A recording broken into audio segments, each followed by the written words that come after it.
भाई परिचय देवे काली केशपुरा ठारे एवं आज नरसिंहपुर पंचायत गोटे बृहत धरणर मिश्रण पर्व चलती बाबद कौन प्रतिक्रिया रख गतकाली जलेश्वर ब्लॉक अधीनस्थ पाइकसीदा ग्राम पंचायत रे जो केशपुरा गाँव रे जो मिश्रण पर्व थिला से गाँव रे 50 परिवार से माने कांग्रेस दल छाड़ी काली विधिबद्ध भाव भारतीय जनता पार्टी सामिल हेले एवं से ग्राम पंचायत रे बहु नेतृमंडली जो माने कि विजु जनता दल रे नेतृत्व नौथिले से माने मध्य काली विधिबद्ध भाव भारतीय जनता पार्टी सामिल होती। तेणु पाइकसीदा ग्राम पंचायत रे गोटे खुशीर लहरी खेली जाइछि एवं आगामी दिन में पाइकसीदा ग्राम पंचायत भारतीय जनता पार्टी दखल करिबो एथिरा आउ किछि संदेह नाही। आज मध्य नरसिंहपुर ठारे मध्य बहुत परिवार मिसिचंती आज सही बळी नरसिंहपुर ग्राम पंचायत रे आज 23 जन परिवार बा 23 जन भद्र व्यक्ति जो माने कि नरेंद्र मोदी एवं मोहन माझी एवं सांसद प्रताप षडंगी को आदर्श रे अनुप्राणित होई एवं डबल इंजिन रो विकास रे भरोसा विश्वास करी आज से आज नरसिंहपुर ग्राम पंचायत रे आज विधिबद्ध भावे आबे भारतीय जनता पार्टी संगठन सहित आज से सामिल हेले करथिले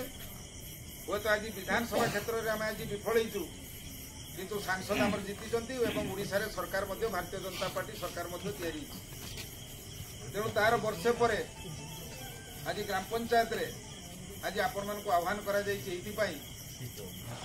जे गुटिए संगठन जदि निर्वाचन को निर्वाचन डका जीवो ता भितरे आकलन करिया पई असंभव होई पड़े। आमे जदि लोकक समस्या भितरे शामिल होई न पारले लोकक सहित मिसी न पारले लोककर निजर स्वार्थ कथा न शुणी पारले सामूहिक कथार मथा न पड़ी पारले आपण माने जतरे 5 वर्ष पर निर्वाचन को फेस करिया पई जिवे आपण गोटे अविश्वास भितरे घुरी बुलिबे। तेणु संगठन को जेते वर्षटार बार बार बैठक हम सेते सबू कथा मध्य पदाक आसीबो एवं सबू कथा मध्य समाधान भी हम मु सेहित पई सबु बेले समूह नेतृत्व मानक मु कहे जे विकास करवाटा बड़ कथा नुहे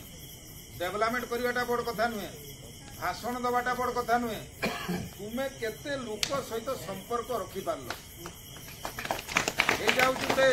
संगठन रो गोटे संपत्ति। आपण माने 10 वर्ष 20 वर्ष 15 वर्ष पूर्व देखिथिबे आज सोसाइटी ऑफिस